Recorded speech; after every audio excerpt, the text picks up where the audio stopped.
Mais je leur dis, vous voulez être quoi? Vous voulez être un héros ou vous voulez être le méchant du film? Le méchant du film, il perd tout le temps. Hein. À vous de choisir.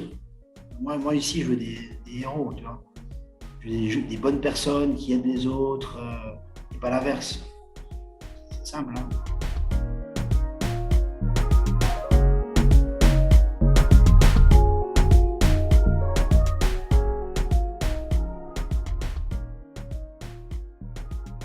Nouveau numéro aujourd'hui de All the Talk. Bienvenue, All the Talk, l'émission du sport, l'émission de la passion, l'émission du partage.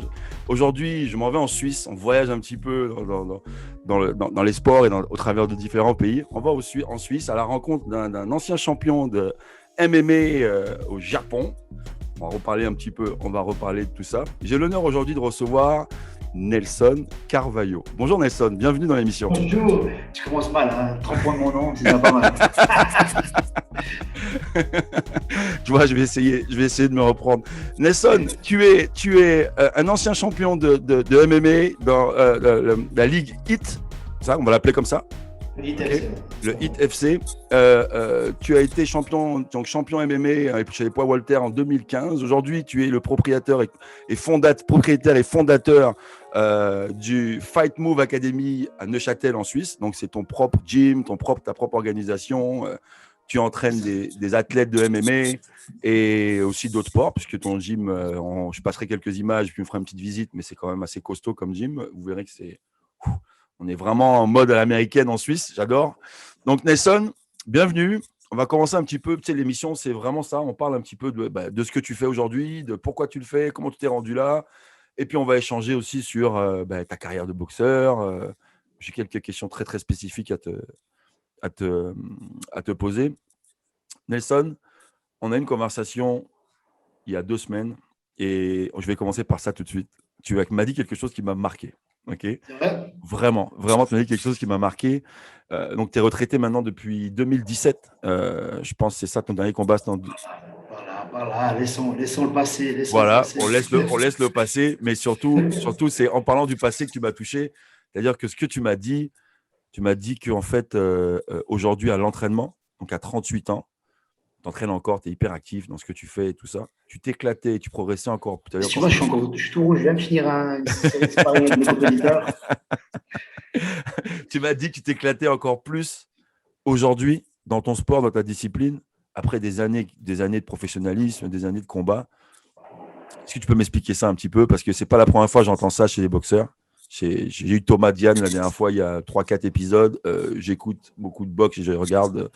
Les mecs, j'ai tous l'impression qu'ils tripent beaucoup plus après leur sport parce qu'il y a tellement de contraintes, j'imagine. Parlons un petit peu de ça tout de suite. Et je ne me trompe pas, c'est bien ça que tu m'as dit. Hein. C'est ça. Non, alors, là, je enjoy mes entraînements. Je prends vraiment du plaisir parce qu'il n'y a que ça. C'est que si j'ai envie de m'entraîner, je m'entraîne. Si je n'ai pas envie, je ne m'entraîne pas. Alors que quand tu as une échéance, un combat qui est dans 2 semaines, 3 semaines, 6 mois, peu importe, bah, tu dois t'entraîner, que tu sois fatigué, blessé ou pas, bah, tu dois bosser en fait. Moi, j'ai toujours été dans cet esprit-là. Que je pense que le gros défaut de ma carrière, c'est que j'étais toujours un petit peu en overtraining.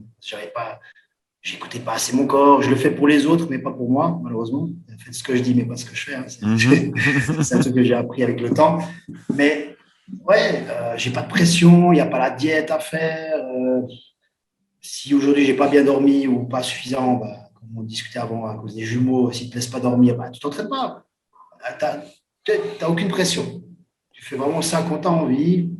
Et bah, je pense qu'avec les années d'entraînement et de compétition et les charges de travail que tu te mets, bah, tu perds un petit peu aussi cette flamme, c'est l'envie de t'entraîner. C'est ça que je pense que beaucoup de boxeurs, de combattants, de sportifs de haut niveau, c'est qu'ils perdent, c'est qu'ils sont tout le temps dans le rush, tout le temps la tête dans le guidon, et bah, ils n'ont plus le temps de prendre ce recul, de se dire ok, je fais une petite pause. En tout cas, je parle pour moi, hein, je ne parle pas pour l'ensemble des combattants. Mm-hmm. Mais j'avais toujours la tête dans le guidon. Moi, je combattais 2 semaines. C'est pas que j'attendais 2 semaines pour m'entraîner, c'est que des fois, 3 jours après, j'étais déjà dans la salle. Pas d'écart. Je buvais pas. Moi, j'aime bien boire du vin maintenant. Je ne buvais pas d'alcool. Je mangeais toujours hyper strict. Tu ne vas pas voir les parents, tu ne vas pas au restaurant avec les amis. Il n'y a plus de plaisir au bout d'un moment. Alors maintenant, je fais tout ça. Je pense même plus en forme qu'avant parce que j'écoute un peu plus mon corps. Ouais. J'ai moins de blessures et je prends au pied, quoi. Est-ce que le Nelson, aujourd'hui, avec la maturité Nelson que tu as accumulée avec ton arrêt, parce que forcément, tu as arrêté, tu es papa depuis 18 mois, tu as deux beaux jumeaux, que je me trompe pas, qui s'appellent Aaron et Adriel, c'est ça? On C'est a dit ça, tout à Adriel, pas l'heure. Adrienne, hein, on n'est pas dans Rocky. Hein. Non, non, non, non, Adriel. Euh, euh, Vraiment, je trouve que c'est, j'ai l'impression que comme il t'a fallu tout ça pour. Je t'entends pas bien, par Oh, contre. pardon. Ouais. Il t'a fallu tout ça comme pour revenir et avoir le recul nécessaire pour voir à quel point bon, ben, tout ce que tu faisais, c'était un peu waouh, un peu. Il aurait fallu que tu fasses quelques petits ajustements. Est-ce que tu penses qu'aujourd'hui, avec la maturité que tu as, tu aurais été le coach d'aujourd'hui, tu aurais été un autre type de combattant avec cette expérience et cette Bien maturité que sûr. tu as pu accumuler? Non, mais totalement, totalement. Il y a un truc simple, hein, mon médecin me dit toujours, Nelson, tu es dans le rouge là, calme le jeu. Et oui, mais je pensais être immortel et pas immortel malheureusement. Et je pense qu'avec le recul d'aujourd'hui, aussi avec bah, toutes les erreurs que j'ai commises durant mes préparations, durant mes camps d'entraînement ou même durant mes combats, j'essaie que mes athlètes ils fassent pas les mêmes. Alors avec ce recul, je pense que j'aurais été un meilleur athlète, bien sûr. Bien sûr. Alors J'en doute aujourd'hui, pas. aujourd'hui tu coaches, donc tu es de l'autre bord. Donc ça fait maintenant, je pense que tu as commencé à coacher, ça fait combien d'années que tu coaches? Moi, j'ai commencé à coacher à l'âge de 16 ans. Je C'est remplaçais ça, mon coach de kickboxing. Alors, tu vois, ça date. Hein. ça fait longtemps. Ça fait un petit bout. Hein. C'est un petit bout. 20 ans, tu vois. L'expérience commence à s'accumuler. Donc tu as quelques années de coaching derrière toi, de plus en plus à la pointe du coaching, parce que j'imagine que tu as quelques bons boxeurs, on va en parler aussi, puis tu veux les pousser à essayer d'atteindre leurs objectifs, les objectifs qu'ils se donnent. Avant ça, tu as une carrière, et je sais que tu es un fanatique du Japon et de l'Asie. Alors, on va parler un petit peu de ça pour revenir ensuite un peu plus sur ce que tu fais un peu plus aujourd'hui. Parlons un petit peu de ça et ton aventure japonaise et comment le MMA, j'allais dire le kickboxing, le MMA commence pour toi. Et puis les différences qu'il peut y avoir au Japon par rapport au MMA qu'il y a ici. Parce que si tu peux expliquer un peu à nos viewers, le MMA, c'est pas juste le UFC. Le MMA, c'est beaucoup de ligues. Glory, les Hit FC dont tu m'as parlé et plein d'autres en Europe. Si tu peux me présenter ça un peu plus, je suis un peu moins spécialiste que toi, comme ça les gens vont un peu plus comprendre un peu. Ouais, aujourd'hui, il y a beaucoup d'organisations. Hein. Les plus grandes restent bah, toujours l'UFC, le Bellator, le ONE FC. Il y a le Rising, il y a le M1, il y a le Cage Warrior. Il y a énormément d'organisations. Hein. Après, je pense que il y a il y a voire peut-être certaines organisations qui ont des meilleurs combattants que l'UFC, mais voilà, il faut qu'ils soient signés, il faut qu'ils soient dans une grande équipe, ou peut-être malheureusement ils ont perdu le combat qu'ils n'auraient pas dû perdre et ils n'ont pas eu l'opportunité d'aller dans une plus grosse ligue. Mhm. Comme il y a des combattants qui sont très contents en Russie, ou ils sont très contents directement au Japon parce qu'ils gagnent suffisamment d'argent. C'est toujours une différence. L'UFC aujourd'hui, c'est sûr que c'est les meilleurs payes, mais pour qui? Pour un McGregor ou pour un John Jones, pour des athlètes comme ça qui sont vraiment dans le plus haut niveau. Et il y a vraiment eux qui gagnent beaucoup, beaucoup d'argent. Mais aujourd'hui, il y a des combattants à l'UFC qui touchent 10 000 $ ou 15 000 $. Tu vois, ce qui est un scandale par rapport au basket ou à la boxe ou au football, qui font, je pense, je ne veux pas dénigrer le sport, mais je pense qu'ils font beaucoup moins d'efforts et de concessions qu'un combattant de MMA. Alors là, tu parles à un coach de natation, donc si tu parles Natation, d'effort, c'est je veux dire, moi j'ai des athlètes qui s'entraînent normalement 20 heures par semaine, 24 heures par semaine, moi, j'ai des 30 heures jeunes par que semaine. j'entraîne qui font de la natation, ils vont s'entraîner à 6 h du matin à Neuchâtel, et C'est ils sont à ça. Neuchâtel, hein, c'est une petite ville. 6 h du matin et le soir, deuxième entraînement, et ils ont 14-15 ans. Hein. Et ça fait Je pas ne sais non pas plus si les du. footballeurs font ça. Non, non, c'est très, très différent. C'est très, très différent. Donc, on continue là-dedans. Toi, tu vas vers le Japon. Alors, pourquoi est-ce que tu vas vers le Japon? Pourquoi est-ce que ça Bah, t'attire comme ça? c'était un peu un pur hasard, parce que bah, mon cousin, il est marié avec une japonaise. Ok. Et bah, moi, j'étais son témoin. Quand il dit ça, hein, moi, j'étais son témoin de mariage. Et le jour de son mariage, bah, je combattais. Oh, J'ai eu une opportunité, j'étais au Brésil, je devais combattre pour un titre, on m'a proposé un autre titre. J'ai accepté le combat un petit peu tard. Je pense que j'étais 16 kilos au-dessus du poids. J'ai combattu, j'ai fait un très très bon combat. Malheureusement, j'ai perdu peut-être à 10 secondes de la fin parce que j'ai perdu 16 kilos, je crois, en 48 heures. Ça fait beaucoup de poids, hein, ça fait plus de 30 livres. Hein. Et bref, le lendemain, je partais au Japon.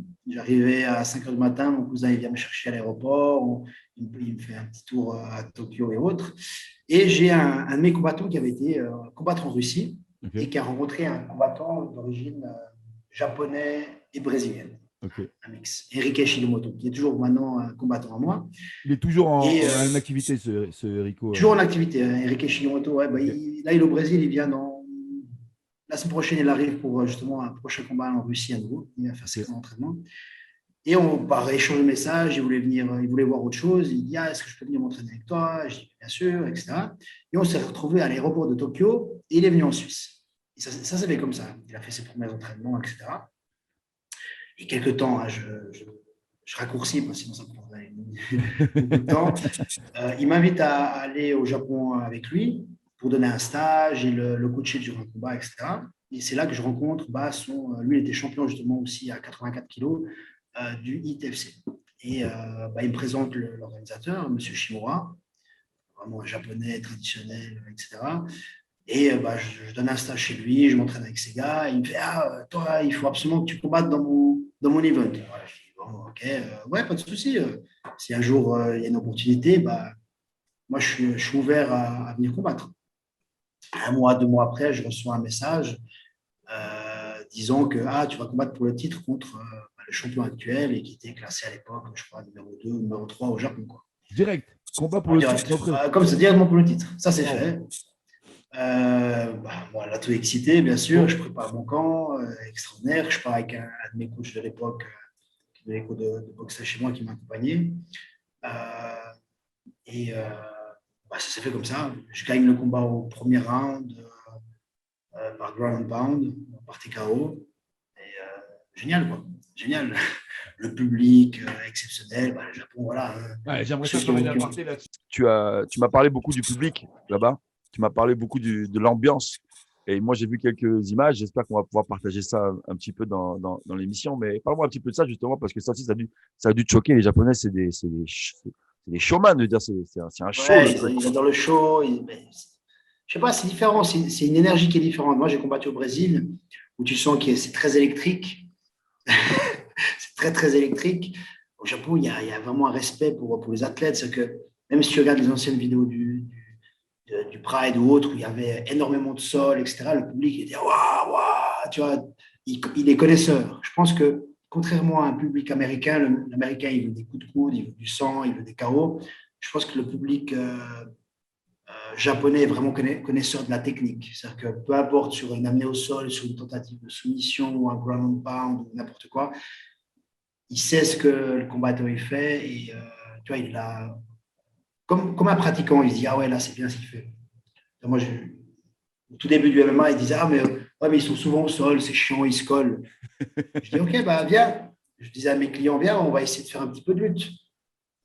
30 secondes, ils étaient asphyxiés, mal partout. Oh, purée, je ne pensais pas que c'était aussi dur.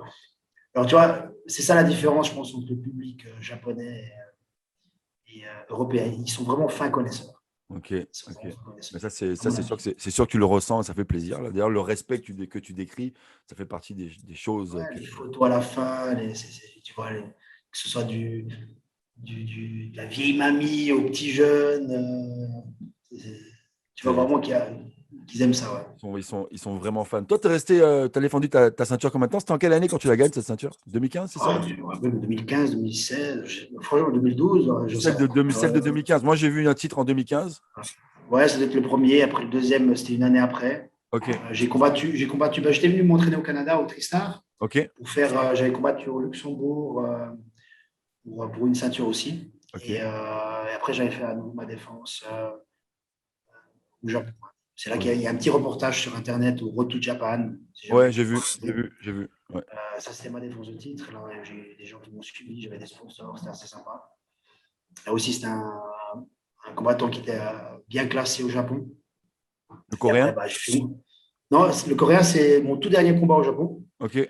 Là, on parlait. Alors, j'avais 35 ans. victoire ou défaite, c'était mon dernier combat. Tu avais décidé ça avant. J'avais décidé, ouais, depuis longtemps. Ok. Et je suis un peu tête de mule, alors j'essaie de respecter ce que je dis. Quoi. Je ne vais pas faire comme beaucoup de combattants. Ah ouais, c'est mon dernier combat, et 3 semaines après, ils sont encore là. Moi, j'avais vraiment décidé parce que j'avais dit que tant que je faisais la compétition, bah, je ne ferais pas d'enfants. Parce que je voulais vraiment être là pour eux, etc. Et j'avais énormément de projets en cours à l'académie. Bah, j'ai des combattants qui, malheureusement, je devais les laisser un petit peu de côté parce que j'avais ma carrière. Je n'arrivais pas à tout faire. Enfin, je m'occupais d'eux, mais je pense que je m'occupe mieux d'eux maintenant que à cette époque-là où j'étais aussi dans le fight. Et ce combat-là, bah, je combats contre un Coréen qui fait 1m98. Hein. Moi, je fais 1m78, je pense. Ouais. Ça fait lui arriver au nichon. Et ouais, j'étais pas dedans. J'ai perdu très rapidement sur un contre. Je me suis fait toucher. J'ai vu le résultat. J'ai vu le résultat en fait, puis je me suis demandé en fait, là, je te pose la question. Je pensais que ça avait peut-être été ce résultat qui avait accéléré le processus de dire bon, je prends ma. Non, même pas. Non, décidé, alors, ça a poussé encore plus à me réconforter dans ma décision, mais il n'y avait plus la flamme. Comme disait un de mes amis, il me disait ouais, tu t'es embourgeoisé, Nelson. Non, mais c'est vrai, quand tu vois des combattants qui ont vraiment. Moi, j'ai la chance d'avoir une académie. Bah, ça fait 10 ans que. 10 ans, non, plus que 10 ans, bientôt. L'année prochaine, 15 ans qui existe. Je gagne bien ma vie. C'est que j'ai la chance d'avoir une grande académie. Je me suis beaucoup investi. J'ai des coachs qui travaillent pour moi. C'est un business qui tourne. Je n'ai plus besoin de combattre pour vivre, réellement. Et je pense que. Je donne l'exemple, hein, comme ça les gens ils se situent. McGregor, il n'a plus besoin de combattre pour vivre. Non. McGregor est tranquille. McGregor, il peut prendre sa retraite 20 fois, revenir 20 fois, il est correct. Je ne suis pas au même niveau parce que si c'était pour les mêmes sommes, je reviendrais 20 fois aussi. Hein. C'est normal, mais je ne gagnais pas des sommes comme lui. Et alors voilà, c'est un choix, c'est que tu as beaucoup de sacrifices à faire pour une certaine somme qui est certes intéressante, mais qu'au final, il faut vraiment envie de faire tous ces sacrifices pour ça. Quoi. Et tu avais pensé à tous ces projets avant ou c'est venu au fur et à mesure ou déjà non, alors mes projets, ils ont toujours été en cours. Alors, okay. Erreur ou pas erreur, c'est que moi, j'ai toujours coaché, j'ai toujours développé des business à côté, en même temps que ma carrière. C'est pour ça que je pense que je le faisais beaucoup trop. Okay. Et voilà, c'est pour ça que maintenant, je prends beaucoup de plaisir à m'entraîner parce qu'il n'y a plus toute cette pression. C'est que je m'amuse. Maintenant, je m'amuse, c'est ça. Je donne mes cours, je m'amuse et là, je vis ma meilleure vie. Quoi. Je suis père de famille, j'ai une femme magnifique, des amis. Tu veux quoi de plus? Franchement, tu veux quoi de plus? Avoir quelques fans, des likes sur Instagram. Mais bon, ça c'est cool. Il y en a suffisamment qui courent après ça. Moi pas. Non, moi, c'est le repas que je partage avec mes amis proches qui m'intéressent ou avec mes combattants. Et ça, c'est mon kiff. Ouais, ça, c'est mon kiff. Bien posé, quoi. T'es tranquille. Alors du côté d'athlète, de combattant au coaching, il n'y a qu'un pas. Tu bascules rapidement. Donc, tu as dû te retrouver dans des coins à coacher des combattants que tu as en compétition. Bien sûr. Qu'est-ce qui est plus facile pour toi aujourd'hui? Et je pose un peu la même question aux coachs qui sont devenus. Mais c'est simple, hein. Combattre, c'est la partie la plus facile. Combattre, c'est plus facile que coacher? Mais bien sûr, c'est horrible coacher. Horrible. Horrible. C'est un ascenseur émotionnel, tu transpires, tu as le cœur qui tape. Tu vois, quand c'est pour toi, tu vois, moi, je sais que quand je vais là-dedans, je suis prêt. Hein. Il n'y a aucun risque. J'ai confiance en moi. C'est pas que j'ai pas confiance en mes combattants, mais c'est comme. You know what you have. Ça te prend dans le cœur. Tu vois, toi, c'est toi, tu t'en fous. Tu t'en fous. Au pire, un bras cassé, t'es KO, un nez cassé. Et tu vois ton athlète qui se donne, qui se donne à fond et qui perd ou qui se blesse, c'est horrible. Moi, j'ai combattu, ça, c'est la plus grosse erreur que j'ai fait. J'ai coaché des combattants à moi et je combattais en main event. Tu vois. C'est-à-dire que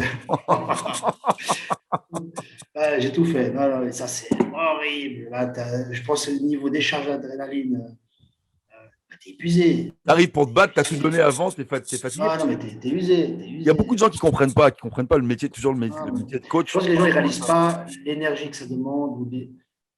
Déjà, quand tu as quelqu'un de ta famille ou d'un ami proche qui combat, toi, tu es dans le public, là, tu transpires. Hein. Tu as quelque chose qui se passe. Hein. Ouais.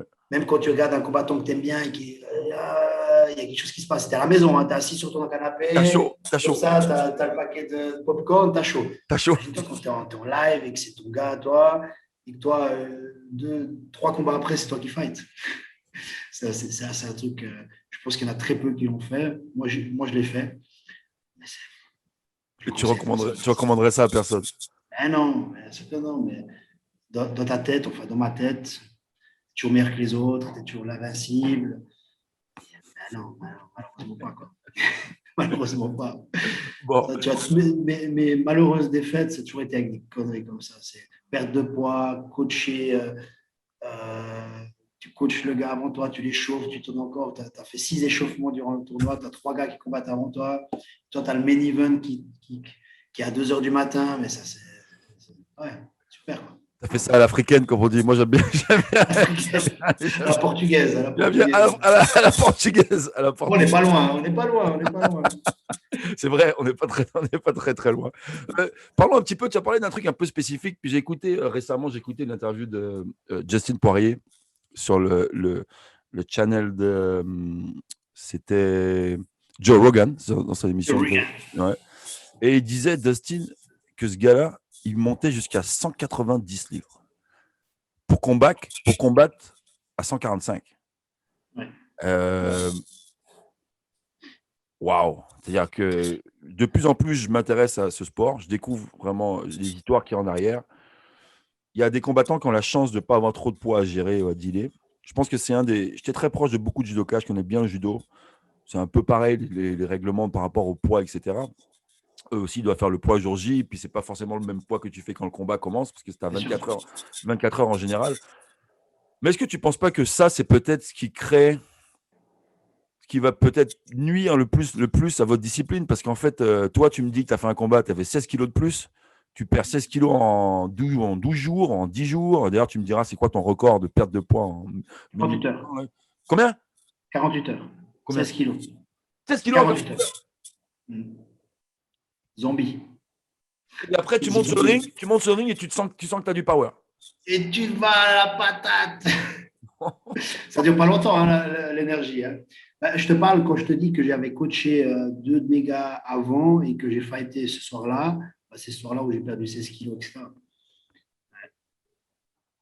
Comment vous faites? Ça t'est jamais arrivé d'arriver sur le ring, de se sentir vraiment weak, blurry, parce que tu vois pas bien, au bout d'un round, tu es essoufflé, tu brûles d'énergie.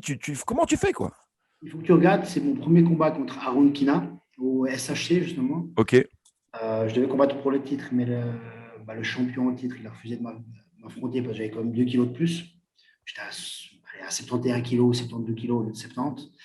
Et je me suis très mal pris parce que j'ai accepté ce fight un petit peu la dernière. Je devais combattre à 77 kilos au Brésil et là à 70 kilos pour le titre. Tu vois, alors, il y avait déjà une grosse différence. Alors je devais être à 88, 80. Je pense quand j'ai accepté le fight, j'étais à 86, 88 kilos. Tu vois, en tout cas. Et tu fais du sauna, bien sûr une diète, tu t'entraînes. Je me suis tordu la cheville 3 semaines avant le fight, alors tu peux plus courir. Vélo. Et tu fais du vélo, tu fais plus de sparring parce que tu peux plus. Mon médecin il m'aidait aussi pour la perte de poids. Il me dit écoute, tu vas pas y arriver. Je dis mais si je vais y arriver, tu as bien quelque chose qui puisse me faire perdre du poids. Alors il m'a donné comme des diurétiques pour tu sais ce qu'ils donnent aux personnes qui vont se faire opérer. Pour envoyer un peu plus. Tu as toujours du chenille dans l'estomac, 2-3 kilos. Alors tu bois de l'eau distillée et chaud et tout comme ça. Et pour ce fight-là, moi j'avais pris ce fameux diurétique, mais il me restait 2 kilos à perdre que je n'ai pas perdu. C'est les 2 litres que j'ai bu de liquide pour me faire perdre, c'est ce qui me manquait. Et ça a fait effet le lendemain. C'est-à-dire que je me vidais de tous les côtés, excusez-moi le public. Ouais. Non, mais Alors, j'étais totalement déshydraté le jour du combat. Il s'est avéré après le combat que j'avais perdu même du liquide au niveau du cerveau. Wow.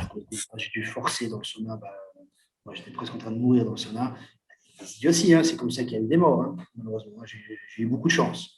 J'ai eu beaucoup de chance. Et je pense qu'après ce combat, j'ai mis, il y a 3-4 mois, à me remettre. Récupérer complètement. Ouais, le corps, il était totalement. Donc, il y a beaucoup de boxeurs qui sont dans cette situation. Donc, le cas de Justin Poirier, le cas que le tien, c'est pas des cas. Alors, je pense que maintenant, non, parce qu'ils sont beaucoup mieux suivis. Hein. Moi, moi, j'ai appris ça au Brésil, tu vois, c'est vraiment la brésilienne. Il t'explique, ouais, tu fais comme ça, etc. Et bah, tu essayes, tu fais, et tu dis, ah, putain, j'y arrive pas, je vais passer pour un faible, tu vois, alors Ok. tu y vas. Mais je pense que maintenant, les diètes, moi, je vois maintenant avec Volcan, à l'UFC, tu n'as plus le droit de te réhydrater avec des intraveineuses, tu vois, parce qu'ils ont pour éviter que les personnes perdent trop de poids. Alors, je pense que les gens, ils sont quand même le plus proche possible. Tu as des nutritionnistes, l'UFC maintenant te fournit des médecins et des nutritionnistes sur place qui te préparent à manger, qui te donnent des compléments, qui te disent, OK, maintenant, Ok. tu vas dormir à cette heure. Alors, le sport, il est vraiment il est meilleur. Je pense que le jour où on arrivera à faire comme pour les footballeurs américains, avoir des infrastructures, des suivis médicaux comme eux, bah, le sport il sera à l'apogée. Top. Mais ils sont en train de réguler ça de plus en Ils plus. sont en train de réguler, bah, ils ont fait l'UFC Performance Center, où ils ont justement un centre de recherche avec des physiothérapeutes, des médecins, des nutritionnistes et tout le tralala. Ils ont des compléments alimentaires avec qui ils sont, soit, je ne sais pas si c'est les leurs ou s'ils sont partenaires qui fabriquent des bons compléments parce qu'il y a eu aussi beaucoup de problèmes de combattants qui ont été testés, dopés à cause qu'il y avait Ouais. des compléments alimentaires bah, qui sont fabriqués dans Un peu les mêmes partout. Et endroits puis, il y a plein de trucs qui. Ouais. et, ils sont tachés à cause de ça. Et je pense il y a vraiment tout sera plus facile parce que des combattants comme moi ou avant moi, on a fait toutes les erreurs qu'il ne fallait pas faire. Et il y a vraiment des spécialistes, il y a des études. C'est un sport jeune. Hein. À l'UFC, il a fait 25, 26 ans, je crois. Ouais. C'est un sport jeune, hein, au final. Hein. Ouais. Donc, ça peut Plus pas qu'il y encore. a 10 ans, on appelait encore ça Valeto. Donc, tu vois. Ouais. Ouais. Ouais. Le free fight. Ça C'est vient. pas si loin que ça. Hein. Ça a C'est pas beaucoup, si... beaucoup évolué. Et puis, on voit même qu'en Europe, ça commence encore à prendre une autre ampleur. Mais on est loin de l'ampleur que ça peut avoir au Japon ou aux États-Unis ou même au Aux États-Unis, Brésil. bien sûr. C'est des Moi, c'est choses. ce que j'ai essayé de ramener. C'est vraiment toutes mes expériences que j'ai eues au Brésil, en Thaïlande, au Japon, aux États-Unis, de vraiment ramener, de m'inspirer de ce qu'ils font et de ramener ça en Suisse. Tu vois, parce que je pense qu'en Europe, en France, ils sont encore plus avancés que nous parce que la Suisse n'est pas un sport de combattants. Hein. Mhm. Mais à mon niveau, j'ai réussi à amener ça et essayer de développer progressivement. Alors, tu m'amènes tout de suite. Donc, on tend la perche, puis on va aller directement dans le monde dans ta job aujourd'hui. Donc, tu as des athlètes sous la main, quelques très bons boxeurs. Euh, Moi, j'ai du mal à croire quand tu me dis que tu as arrêté ta carrière de boxeur, de sport, qui était complètement hallucinante par rapport à l'horaire que tu avais. Aujourd'hui, tu es coach. Oui, c'est plus difficile d'être coach parce qu'on ne gère pas ce qui se passe sur le ring. Mais Ah, surtout, quand on est coach, on gère 10 milliards de choses autour. Et moi, je ne trouve pas dans ma vie d'aujourd'hui, enfin aujourd'hui parce qu'on est dans le Covid, donc c'est un peu plus compliqué, mais normalement, dans un emploi du temps normal, pense que j'avais plus de temps quand j'étais athlète que quand j'étais coach. Est-ce que c'est bien ton, sûr, est-ce que, bien sûr. donc là, toi, tu es encore quand même hyper demandé et tu es hyper busy aussi dans ta vie de coach. Mais je pense que la vie d'athlète, c'est la belle vie, hein, au final. Non, mais on fait tout pour toi. Moi, tu vois, je veux dire, on fait tout pour toi. On te porte ton sac, on te porte ton linge, tu as mangé, tu as bien dormi. C'est génial. C'est la vie de star. Hein. C'est la vie de star. Quel métier ingrat, coach. Quel métier ingrat. N'oublie pas, hein, s'ils perdent, c'est notre faute. Faut pas c'est, oublier. c'est toujours comme C'est ça. notre faute. Et s'ils Hein, gagnent, si on n'a pas s'ils été gagnent, coup c'est de grâce à personne, eux. on S'ils perd. perdent, c'est à cause de nous, c'est ça? S'ils gagnent, c'est grâce à eux. S'ils perdent, c'est à cause de nous. C'est ça, Ouais, non? non, Qui c'est le, le premier à être viré dans une équipe de foot? C'est le c'est joueur? le coach. Le coach. Le coach. En général, c'est ça. On rentre un peu plus dans le concret, dans ton métier. Bon, je sais que tu travailles avec un des meilleurs poids lourds au monde, là. Il s'appelle Volkan Ozdemir. Si je dis bien. Light heavyweight. Euh, Prononçons bien son nom. Volkan Volkan Oezdemir. Ozdemir. J'ai bien dit. OK. Ouais, c'est ça. Volkan Ozdemir. Donc, Volkan, lui, c'est un des Je top. crois que même moi, je ne le prononce pas bien. Donc, il nous excuse tout de suite. Donc, Volkan, lui, c'est un des top 5 au monde poids lourd. On est d'accord? Top 5? Mi-lourd. Mi-lourd. Mi-lourd. Euh, tu le prépares. Enfin, depuis combien de temps est-ce que tu travailles avec lui? Ça fait combien de temps que tu collabores avec lui? C'est assez drôle parce que Volkan, il est arrivé chez moi il y a je pense, 10 ans.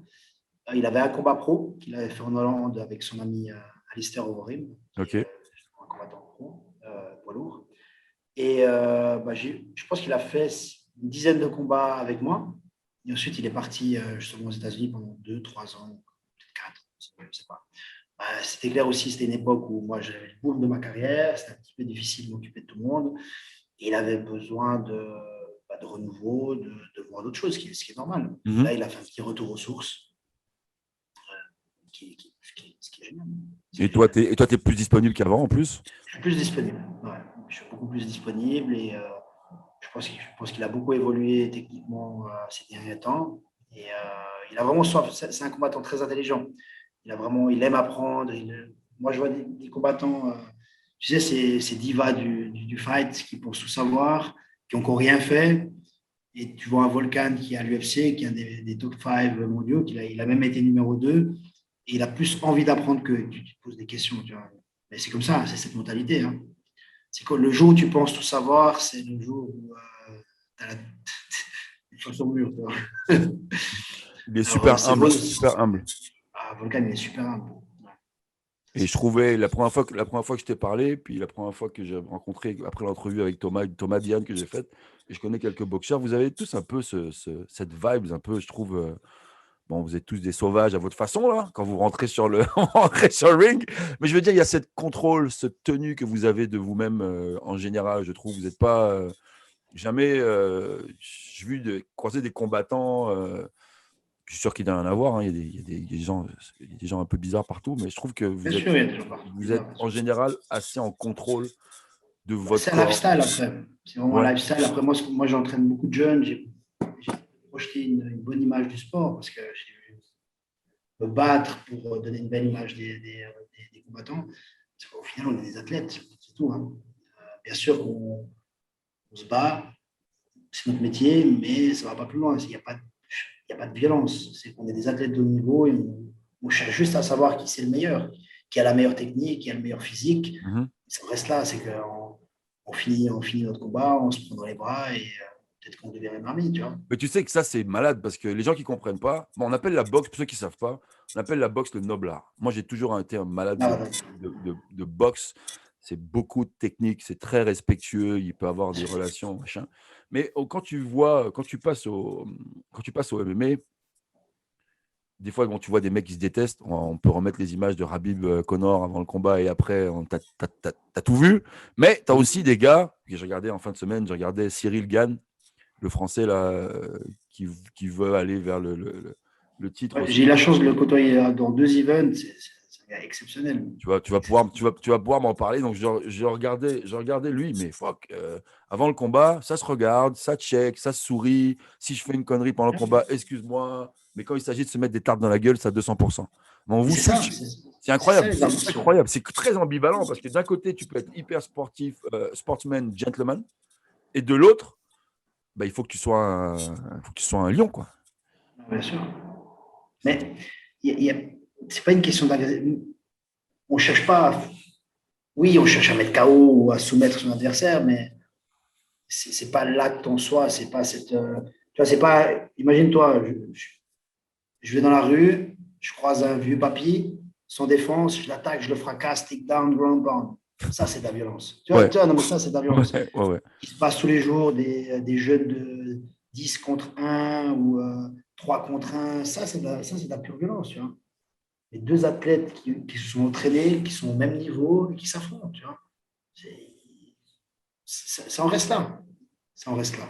Ça reste Et du tu vois, sport. ce qu'on fait dans un ring, dans une cage, sauf 10 fois plus à l'entraînement, parce qu'on fait beaucoup plus de sparring, ça dure pas 15 minutes un entraînement, tu vois. Mhm. Et On est prêt pour ça, on est vraiment prêt physiquement, mentalement, on est prêt à recevoir des coups, à en donner, et point. tu penses qu'il y a encore beaucoup de travail à faire pour continuer à publiciser ça, puis à améliorer ça, même si je pense que ça a fait beaucoup de progrès. Est-ce que tu penses que la majeure partie des gens ont peur encore de ce sport, d'amener leurs enfants un peu plus dans le sport de combat, Et ça, c'est vraiment le travail du club, du coach à faire. C'est que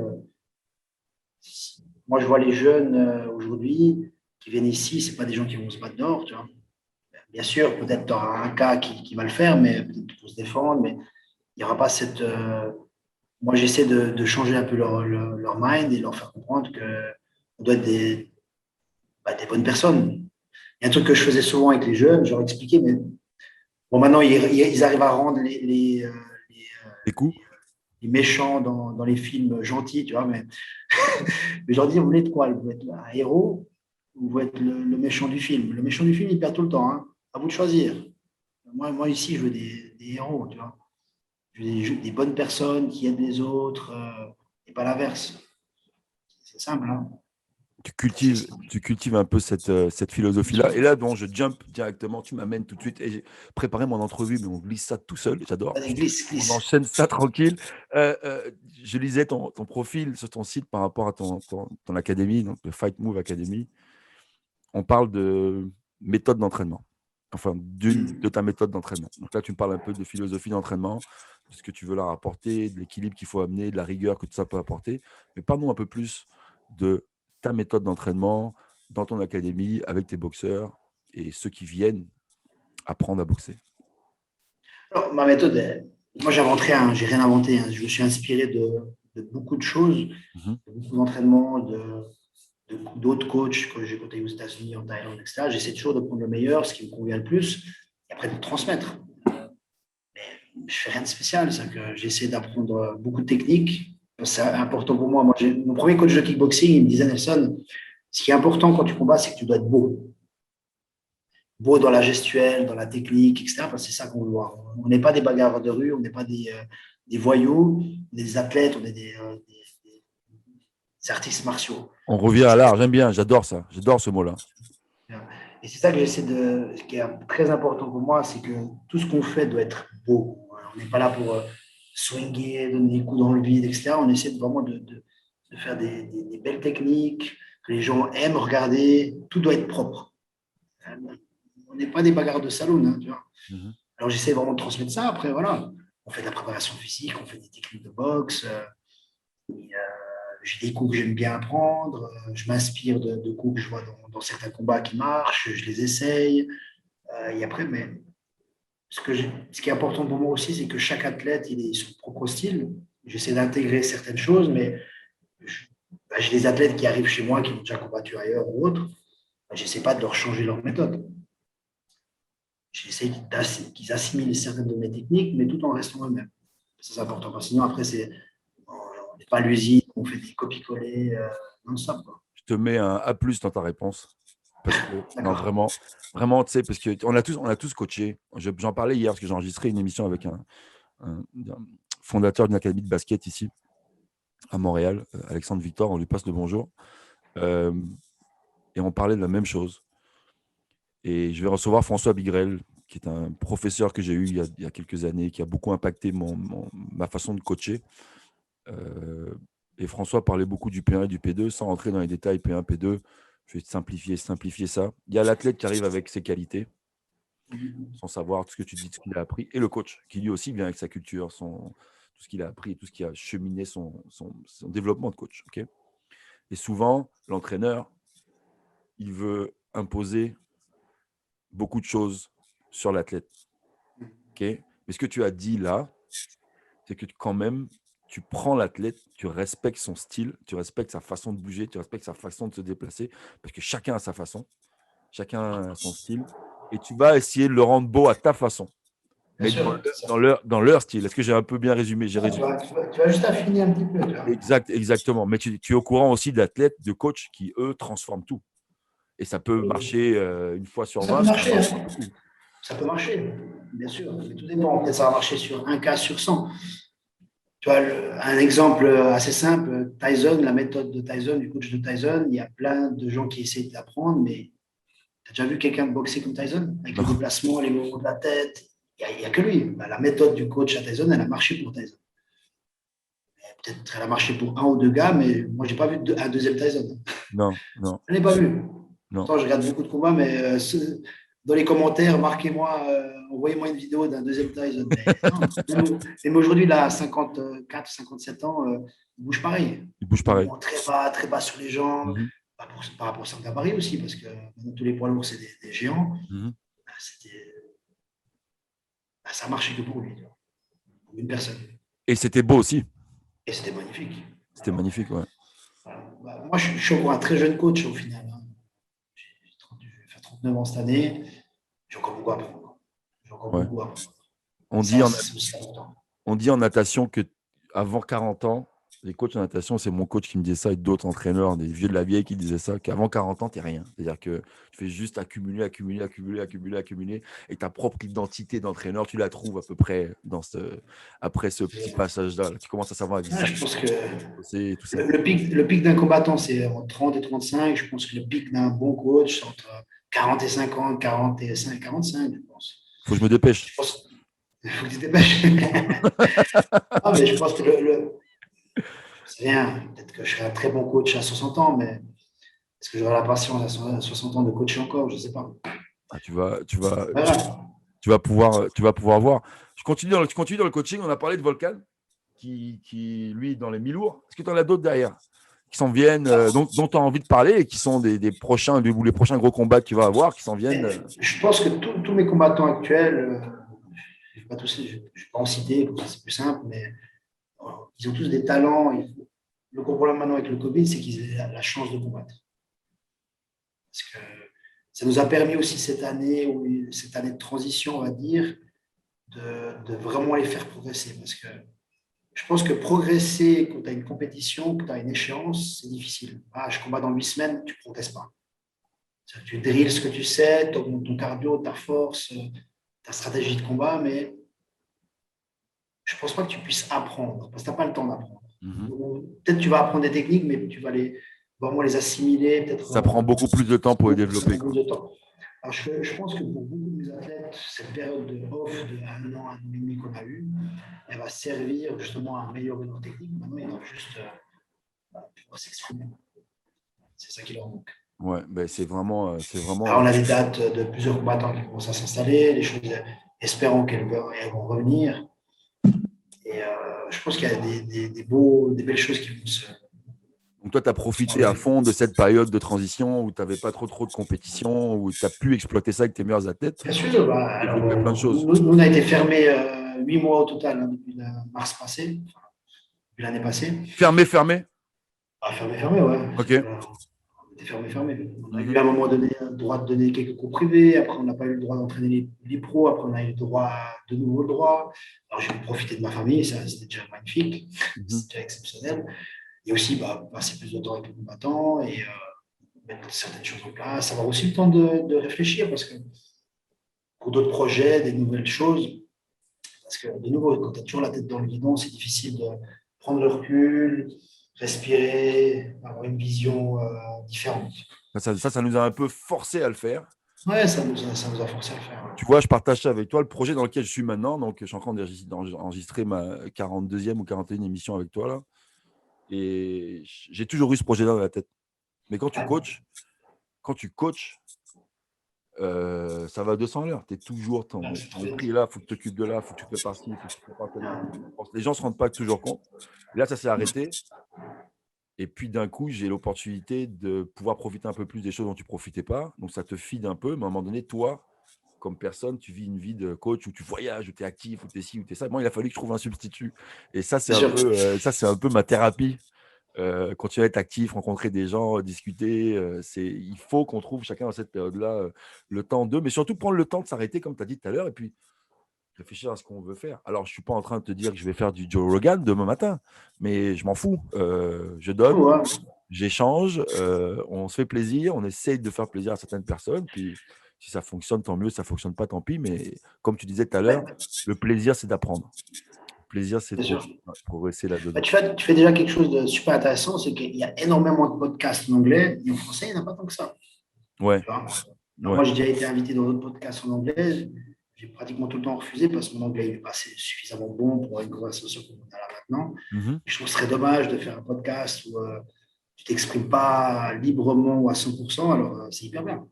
C'est mieux en français. Ben, je te remercie. J'essaie d'en faire en anglais aussi. J'ai quelques épisodes en anglais, d'avoir une 13 ou 14. J'essaie de donner un petit peu à tout le monde. Évidemment, quand c'est moi qui parle anglais, c'est peut-être plus facile aux auditeurs, pour les auditeurs l'auditeur qui ne parle pas très bien anglais, de comprendre. Mais bon, regarde, c'est un peu le truc. Ça nous a donné des opportunités. Et puis, comme coach, moi, perso, mes athlètes, je les trouve phénoménaux. D'ailleurs, tous les athlètes qui sont pendant cette période-là, qui s'entraînent dans des conditions exécrables. Je ne peux pas te cacher qu'ici, on a réouvert les bains libres. Moi, ça fait 4 mois que mes athlètes, je les coach soit sur Zoom, où j'envoie des pratiques pour qu'ils aillent nager dans le bain libre. C'est pas ça mon boulot depuis 1 an, là. C'est pas vraiment le travail pour lequel je suis payé, mais on n'a pas le choix. Il faut vraiment les pousser, eux. Et puis, je trouve que eux, ils affichent ça doit être pareil chez vous, les boxeurs là-haut, hein. Ils affichent une détermination, une volonté, un amour pour leur sport que je ne soupçonnais pas à ce point-là. Et je pense que ceux qui sont là aujourd'hui, je ne peux pas m'empêcher de les féliciter. Je suis admiratif de ce qu'ils font. Je ne sais pas si j'aurais été capable de faire ce que eux font maintenant, à l'âge où ils sont. Tu sais, ils ont entre 16 et 21, 16 et 22. Waouh, c'est hyper difficile de ne pas être dans l'eau et de continuer à vouloir s'entraîner. C'est pas évident, mais je pense que ceux qui vont sortir de cette période-là, que ce soit dans n'importe quel sport, et qui sont restés accrochés à leur sport, ça va être des machines. Ça va être des machines. Ça va être des machines, ils vont arriver avec la passion, l'amour. Le mental, là, ça va être exceptionnel. J'ai bien hâte de voir ce que l'après-Covid nous réserve pour certains athlètes. On verra aussi ceux qui ont triché ou pas, tu vois. Parce que ça, on n'a pas parlé beaucoup non plus. Qu'une période comme ça, est-ce que tu veux qu'on parle un peu plus de doping maintenant ou tu veux qu'on rentre Allez, on rentre dans ce domaine parce que tu as travaillé au Brésil. On montre beaucoup les Brésiliens du doigt en MMA, hein, je ne me trompe pas. Les Européens de l'Est un petit peu aussi. Une période comme ça, tu penses que ça peut être néfaste pour votre sport? Est-ce que tu penses qu'il y a beaucoup d'athlètes qui vont profiter de ça pour se charger à fond, s'entraîner comme des malades et revenir Je pense que maintenant, avec les contrôles qu'il y a, c'est difficile, quoi. Volcan, cette année, il a déjà été testé 3 fois ou 2 fois, ce qui est beaucoup, hein. Et on est en mars, hein. Ouais. Alors, tu peux difficilement tricher, à mon avis. Alors, après, je sais que certains pays sont moins testés que d'autres. Quand tu es au fin fond de l'Amazonie, c'est difficile d'aller faire des tests des fois. Mais nous, on était avec Volcan en Thaïlande, il a été testé. On était en Suède, il a été testé. Il a été très sûrement testé au final. Je pense plus que ses adversaires. Alors, c'est quoi les pays Ça, je dis rien. Je dis ça, je dis rien. C'est quoi les pays dont on parle un petit peu, qui sont un peu moins organisés? Les dires sont qu'au Brésil, il y a moins de tests. En Russie, il y a moins de tests. C'est les dires. Okay. Vrai, pas vrai, je ne sais pas. Il faudrait regarder les statistiques, mais dernièrement, un qui est très énorme, Paulo Costa, le 84, il fait 110 kilos, je pense, en période off. Il a été peut-être 10 fois moins testé que ses adversaires, tu vois. Mais forcément, il y a des soupçons. Oui, parce qu'il est énorme. Après, c'est génétique, tu vois. Ça ne veut rien dire. Il y a des gars qui ont des génétiques de lâche et ils mettent des KO, et d'autres qui ont des super génétiques. Est-ce que toi, on t'a déjà approché quand tu boxais ou comme tu coaches? Est-ce que tu as déjà été sollicité de près ou de loin par ce genre de personnes qui veulent t'amener ou toucher ce genre de choses? Non, mais quand j'étais au Brésil, ça parle toujours, mais un peu vaguement. Tu vois, je pense que c'est des invitations subliminales qui te donnent et il n'y a jamais eu de choses concrètes comme ça. Ok, tu veux, etc. Après, tu vois, quand toi, tu arrives mercredi, tu es cassé, tu es pété de partout, que le mercredi, ils sont pas en pleine forme, tu te poses des questions. Soit ils sont vraiment plus forts que toi, soit ils ne veulent pas la même chose. Quoi.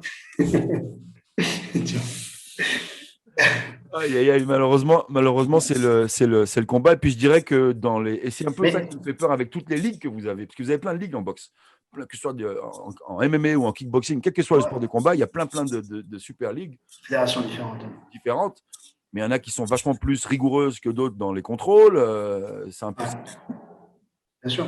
Après, tu sais, moi je pense que c'est aussi un petit peu le public qui demande ça, qui force un peu à ça, c'est qu'on veut chaque fois plus de performances. Alors, ils devraient presque faire une ligue où tout le monde a le droit de se développer et une ligue où ils n'ont pas le droit. Tu choisis ta ligue. Ah ouais, c'est bien qu'il y a des organisations où il n'y a pas de test. Alors, beaucoup de combattants aussi vont là parce qu'il n'y a pas de test. Tu vois certains combattants avant USADA et après USADA, ce n'étaient pas les mêmes combattants. Tu vois. Non. Peut-être qu'ils sont devenus véganes, on ne sait pas. On ne sait pas. J'aime ton sarcasme. On continue dans la boxe. On continue dans la boxe et puis on va rester un peu dans l'actualité. Donc, dernier combat qu'on a regardé.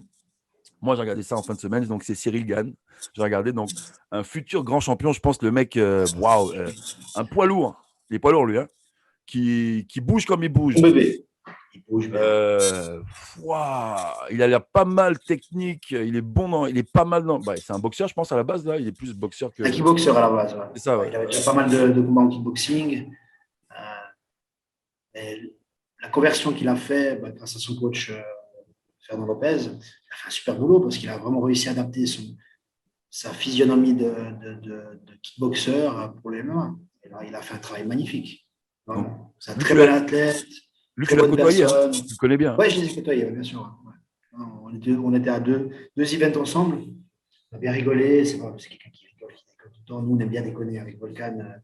Fight Week, je pense, c'est aussi peut-être la façon qu'on l'enlève un petit peu de ce stress et de ce poids du fight. On essaie toujours de déconner, d'avoir toujours une bonne vibe, et ça, c'est important. C'est important.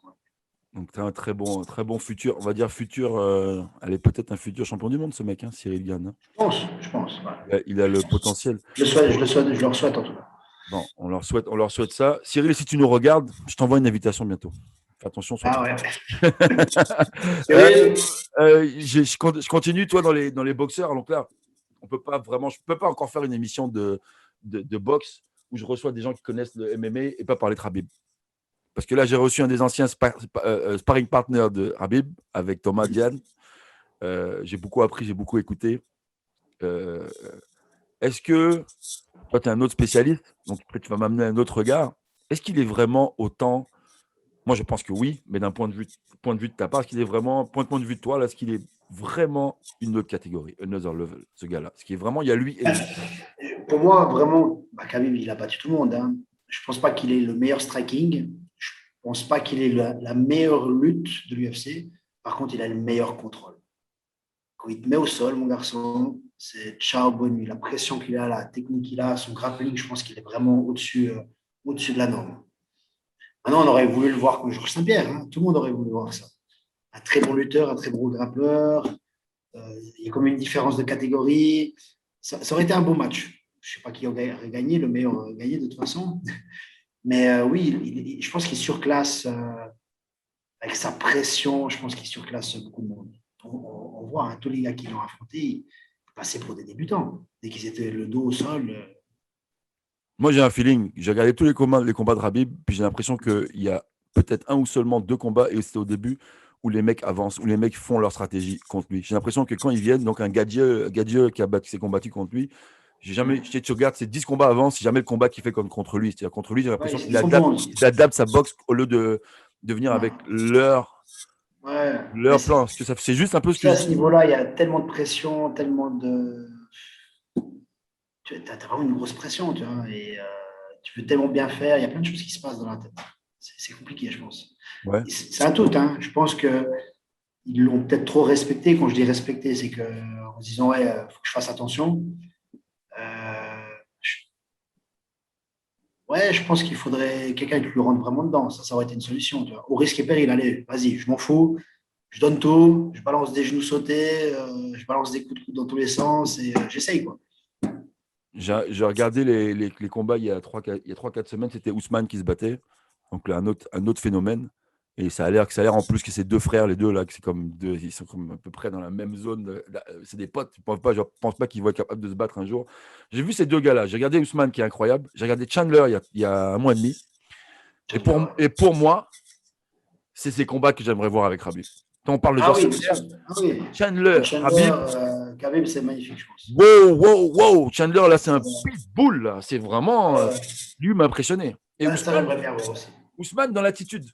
Lui, j'ai l'impression que je parlais avec Michael Jordan, que j'écoutais Michael Jordan parler quand j'entends ce gars-là parler. Il a une telle assurance, telle confiance, telle. Bien sûr. Mais un combat Chandler-Habib, tu dis pas non. Non, ça, je dis pas non. Oh, franchement, je préférais ça à Georges Saint-Pierre, c'est sûr. Tu vois, puis je Il a trouve sa que retraite. Il est bien où il est. On est tellement bien à la retraite. Pourquoi revenir? Georges Saint-Pierre, un autre grand champion au Québec, tout à côté de moi, là, tous les jours. Mais lui aussi, on va continuer à travailler ce dossier-là. Toi, tes prochains projets qui s'en viennent, des choses qui arrivent? Alors déjà, j'aimerais qu'on ouvre ici. Hein. Là, on a recommencé pour les jeunes des moins de 20 ans. On est autorisé à donner des cours. Ouais, de pouvoir bosser, quoi. Que les compétitions reprennent, que j'ai plein d'idées. J'aimerais bien faire des franchises, des succursales, développer des nouveaux cours. Et pour ça, il faut faire rentrer un peu d'argent. Tu vois. J'aimerais faire venir des lutteurs gréco-romaines ou libres. J'ai un très bon lutteur, un combattant qui va nous rejoindre aussi, d'origine tchétchène, mais qui habite en Suisse. Oui.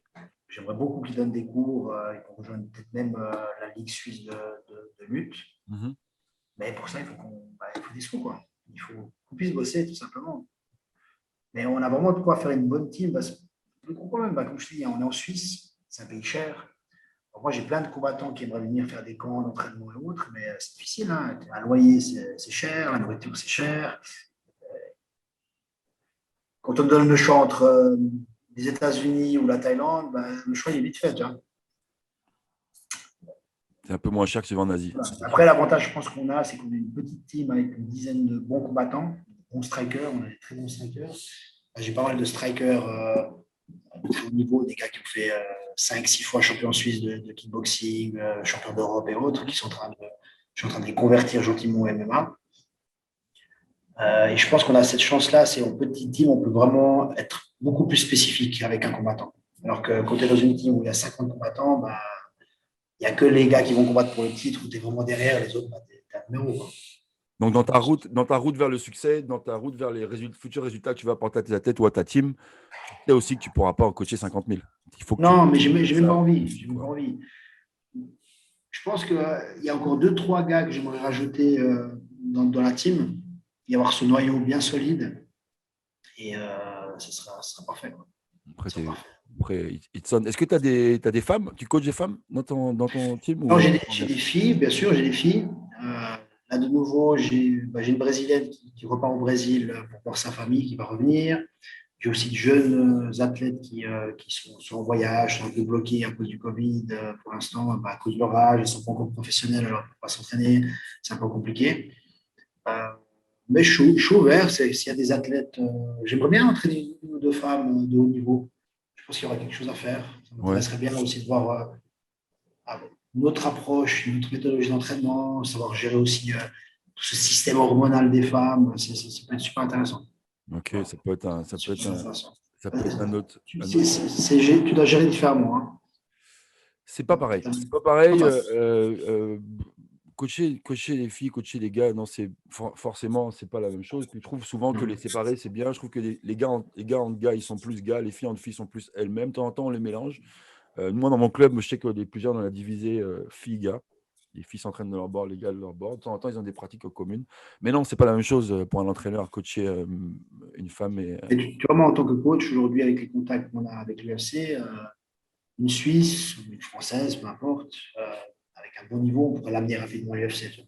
ouais. C'est beaucoup plus facile, un poids lourd, c'est beaucoup plus facile une fille que la catégorie des 65, 70 ou 77 kilos. Tu vois. Parce qu'il y a moins de monde peut-être, puis c'est en train Il y a moins de monde, il y a plus de demandes. Alors je pense qu'il y a quelque chose à faire. Je m'en vais vers la fin tranquillou. Je vais te laisser aller bientôt. Moi, je pourrais parler sport toute la journée. Hein. Je te le dis tout de suite. Bah ouais, moi aussi. Moi, j'ai un cours qui commence avec des jeunes dans 15 minutes. Bah, tu vois, on peut faire le tour de la salle. On va aller faire la visite. Je vais te poser une dernière question. Toi, si tu as un conseil que tu voudrais donner à des jeunes boxeurs qui veulent devenir top, bien évidemment, il ne faut pas faire ce que tu as fait au début. Surtout pas. Surtout pas. Mais aujourd'hui, tu as un autre âge, tu as une autre maturité. Ça serait quoi les mots que tu aborderais à un jeune boxeur qui veut y aller ou un jeune entraîneur qui rêve de faire comme toi dans le même domaine? Mais simple, hein, c'est aller au bout de ses rêves. Hein. C'est que moi, quand j'ai débuté, j'ai tout arrêté. Je bossais un petit peu à côté, je travaillais, je m'entraînais, je faisais un peu ça. Il n'y a rien qui me destinait à ce où je suis aujourd'hui. Mais quand j'ai décidé de faire, dès que j'ai pris ce choix, tu vas au bout. C'est hyper important. Beaucoup trop de gens, ils veulent tout, ils veulent ci, ils veulent ça, mais ils ne donnent pas les moyens ou ils arrêtent à moitié. Non, il faut aller vraiment au bout des choses. Ça peut prendre du temps. Il ne faut pas croire que combattant, en 6 mois, on est McGregor. Beaucoup de gens y croient ça. Et ou ceux qui y arrivent, bravo, hein, chapeau bas. Mais il faut aller au bout de ses rêves. Il faut des sacrifices, il faut travailler, il faut charbonner, il faut pleurer, il faut saigner, il faut transpirer. Et ouais, c'est dur. Hein. La réussite est très dure. La réussite, c'est dur. J'adore ce que tu me dis. J'adore. Ça me touche encore parce que j'ai une quarantaine d'émissions et je te jure, une trentaine, c'est ça. C'est beaucoup de gens qui répondent hey, allez au bout de vos rêves, allez au bout de vos rêves, allez au bout de vos rêves. Et moi, j'adore. Et je rajouterais même, il suffit pas juste de rêver, hein. Tu as le rêve, ok, mais comme tu as dit, il faut aller au charbon. Il faut charbonner. Ouais. Exactement. Mais écoute, ça me fait Pas de vraiment. chance. Hein. Moi, je ne crois pas à la chance. Beaucoup de gens disent lui, il a de la chance. Non, il n'a pas de chance. Non. Il a travaillé sa chance. Alors, il a travaillé, il a travaillé beaucoup. Mais la réussite, ça se provoque. Hein. C'est-à-dire, des mecs qui font. Ça se provoque la réussite. C'est ça. Dans une carrière, des mecs qui vont faire 25 petits KO sur 35 combats, c'est pas du hasard. Non. C'est pas du hasard. Non, mais tu sais, tu peux gagner 30 combats, en perdre un, et ta carrière est finie. Ben, ce n'est pas ceux-là les champions. Pour moi, les champions, c'est ceux qui chutent, qui se relèvent. Ça, c'est les vrais champions. Ben, celui-là qui a toujours tout gagné, un jour il perd, il arrête, ben, dans sa tête, ce n'est pas un vrai champion. D'accord? J'adore. Quand celui-là qui chute, qui trébuche, relève-toi, escalade, peu importe, mais relève-toi. C'est important. Par rapport des obstacles. On avance avec. Nelson, merci beaucoup. On va aller faire la petite visite. Allez, vas-y. On fait la petite visite. On va visiter ça, puis on fera une petite conclusion derrière. Je te suis. Ouais, on peut changer la caméra de côté. Là. Ouais, tu la gardes sur toi, puis on y va. Je ferai un petit truc. Je ferai un peu comme ça, tu me diras. Ouais, c'est bien. Et puis de là, on se dira bye bye. Ouais, je couperai. Donc là, on est à la salle de physio. Génial. Alors, on va bientôt agrandir. On va bientôt faire trois salles de physio ostéopathe. Ok. Bam. Dis bonjour à la caméra. Bonjour. Salut. Réceptionniste. Salut. Alors, ici, on a la partie CrossFit, préparation physique. Je ne sais pas si on arrête à le voir, ça va? Je vois. Ce que je vais faire, c'est que je vais agrandir l'écran comme ça, je verrai mieux. Moi, je vois très bien, en tout cas. Voilà, super. Ici, on a une cryothérapie. Waouh, cool. L'investissement. Ici, c'est la réception. C'est où les gens ils arrivent. T'as une petite boutique. La salle est un peu vide parce que voilà. J'ai décidé, moi je suis un grand fan de flipper. Moi je suis à l'ancienne, hein, je ne suis pas comme les gens maintenant où ils étaient. J'aime ça. Vieux trucs, les originaux à 1994. Ah non, mais il faut. Sur création, pas beaucoup. Les grandes dates. Jeux de fléchettes. Ici, on a tout ce qui est shop. On a un petit ring d'abord. Je sais pas si on a. Ouais, je vois un peu. Ouais, ici. On a un ring avec des barres parallèles parce que j'étais un ancien gymnaste. Ok.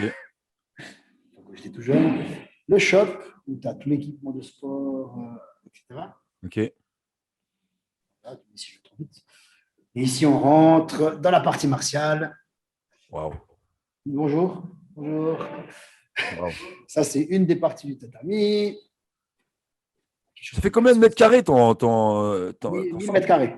Waouh.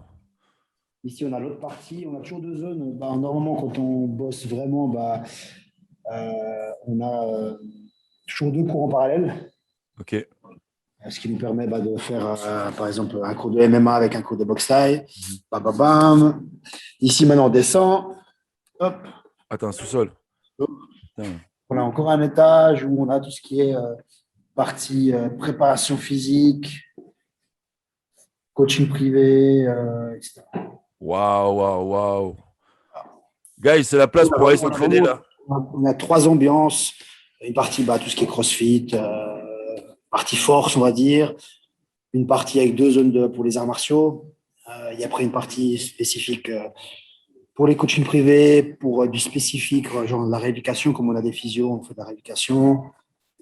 Et après, on fait tout ce qui est circuit training, cours de TRX, etc. Tu as combien de coachs qui travaillent pour toi? À temps plein. Non, mais on n'a pas de temps plein, c'est plus des 20%, des 40%. Okay. La plupart, soit ils sont combattants à côté aussi. Là, un petit Hall of Fame qui n'est pas fini. Pas mal. On a quoi 4, parce que moi, j'ai un deuxième centre dans une autre ville. On a, je ne sais pas, peut-être 4 ou 5 coachs de CrossFit qui font un tournus. 3-4 coachs pour tout ce qui est conditioning, circuit training, etc. Après, j'ai 3-4 réceptionnistes, un coach de boxe et après, j'ai des assistants, beaucoup d'assistants. Moi, j'essaie de donner le maximum de cours, mais quand je ne suis pas là, je me fais remplacer. Soit c'est des athlètes à moi, des combattants, soit c'est des jeunes. Ça fait peut-être 10 ans qu'ils sont chez moi et qui entraînent. Tu as pris du temps pour récupérer, essayer d'avoir cette bonne équipe-là, puis avoir ces gens-là? Oui, alors J'ai eu, comme partout, hein, tu fais des bonnes expériences comme des mauvaises. J'ai dû me séparer de certaines personnes néfastes et toxiques pour arriver à quelque chose. J'ai vraiment une bonne team. Bonne ambiance, bonne vibe, bonne énergie. Ça, c'est, je pense, le plus important. Ouais, Mais oui, j'ai mis 15 ans. Quoi. ça a pris du J'ai mis temps. 15 ans. Et même Moi, encore, c'est toujours un combat, quoi.